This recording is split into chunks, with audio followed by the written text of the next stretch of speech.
Здравейте, аз съм Сузана Бойчева, имидж консултант и личен стилист и днес ще ви представя трансформацията на моята клиентка Ани, която ще видите в най-добрата й версия. С Ани работим отскоро по изграждане на нейния стил и визия и я поканих днес да направим тази трансформация, за да й демонстрирам как може да изглежда по начин, който е различен и желан от нея.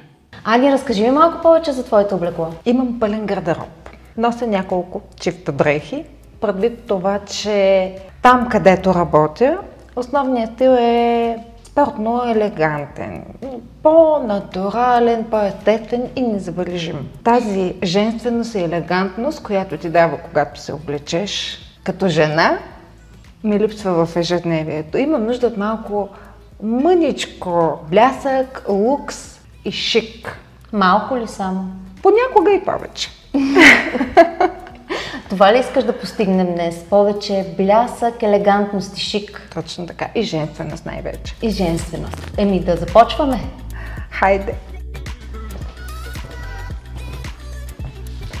Вече сме в бутик Merchants House и сега, Ани, очаквам от теб да ми споделиш какво точно ще търсим днес, за какво ще са ти необходими различни облекла, за кои части от ежедневието и върху какво да се съсредоточим.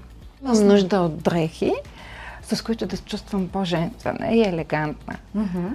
В ежедневието ми не се нося така, но когато след работа отидем с любимият ми мъж на ресторант, на театър или дори на някакъв рожден ден, някакво събиране с приятели, да си сложа роклята и токчетата и да се чувствам блестящо. А какво ще кажеш за аутфита ми днес?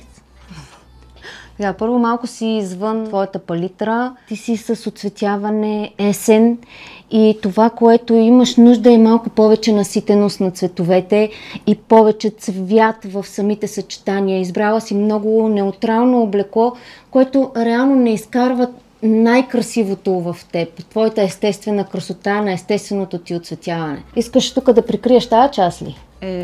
За крушите е добре да го балансираме най-малкото. Да, обаче това се балансира като подчертаем талията, а не ханша, защото когато имаш една прекрасна талия като твоята, искаме акцента да е тук, а не ето тук долу, където реално подчертаваш най-широката част от фигурата си и правиш това, което се опитваш да прикриеш, реално ти го подчертаваш с това дърпане на блузката. Искаме блузката винаги да е нагоре. Даже още по-нагоре. Ето тук, където ти е естествената талия. Това да бъде прикрито с... Точно така, с висока талия на панталона. Тоест от тук насетне ти препоръчвам само висока талия на панталона, защото тази ниската те реже на място, където не би желала да подчертаваш. И се опитваш да прикриеш, като го захлупваш, а реално правиш точно обратното. Виж, ето тази рокля можем да пробваме. Какво ще кажеш? Навяви ми спомени за ударничките в текстилните фабрики. Да. Добре. Само дете е друг цвят. Нека я видим как ще седи. Иначе мога да ти предложа ето тази също да я видим. Тази повече ли ти харесва? Повече ми харесва, ама цвета нещо, въпреки че... Харесвам синьо. Хайде да я пробвам. Хайде да я пробвам. Ани много се притеснява, но съм сигурна, че нещата, които ще подберем, ще й седат страхотно. Но най-важното е тя да се чувства добре в тях. Ама виж каква сетка ми. Как се чувстваш в тази рокля? Странно. Странно. Какво ти е странно? Липсват ми токчета. Липсват ти, разбира се. Рокля риза.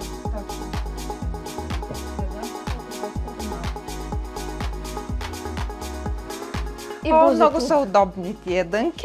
Да, я да ти видим обаче талията. Тук този потник разбирам, че много искаш така да не го прибираш, но аз искам да го прибера. Защото имаш прекрасна талия, която трябва да подчертаваме при всяка възможност, а и за да издължим краката. С това гледай сега само как ти застава цялата фигура, се свлича надолу сякаш и ставаш като турба. Докато като приберем тук талията, ето така, Да. Как се чувстваш в тези дънки? Младежки. Да, те са такъв модерен Готино. модел. Готино, точно, да. А сега? Отиваме за грим и прическа. Чудесно. Здравей, Ани. Здравей, Наде. Я да видим какво ще направим сега с твоята коса. Ти така ли носиш косата си Много често. ежедневно? Много често. А как ти се иска да я носиш? Имаш чудесна коса. Както по филмите.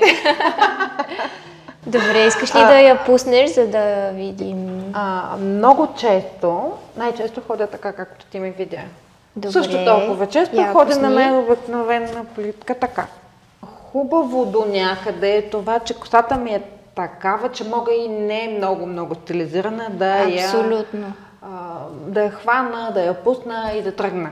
Добре, съвета, който аз мога да ти дам за ежедневието ти, защото косата ти е чуплива, тя има красиво вече оформена визия, може да допълниш с някакъв аксесуар, може да използваш красива фиба, може да използваш ластик, който е тип скрънчи, който е копринен или сатенен, нещо, което да допълни тоалетите ти, така че да оформиш косата малко по-добре, да се вижда тая красива коса и да създадеш един аксесуар към облеклото.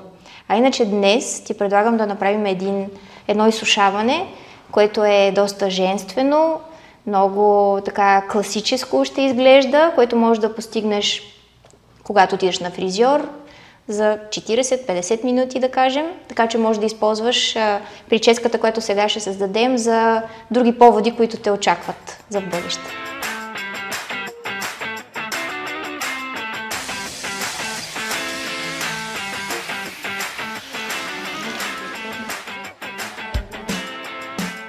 Основната ми идея бе да накарам Ани да се почувства прекрасно в кожата си, като я представя в визията, която съответства на начина, по който аз я виждам. А то е в една много елегантна, бляскава, красива жена, която е тя.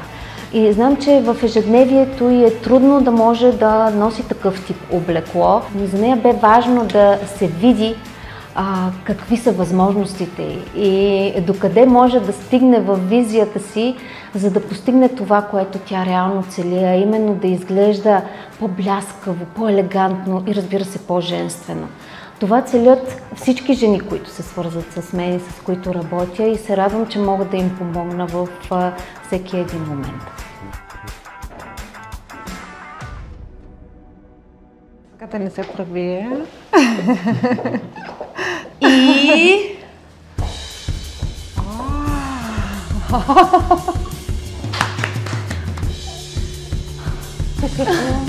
Като холивудска прима. Много красива се виждам и така се усещам. Много. Направо не мога да повярвам. Много ти благодаря, Томи. Много ви благодаря на всички.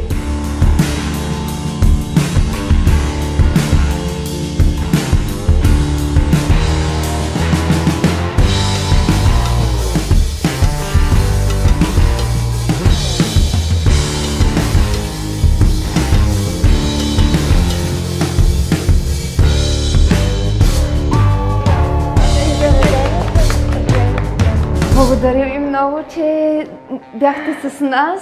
За мен бе огромно удоволствие. Много се радвам, че и Ани е супер доволна и очаквайте следващия епизод.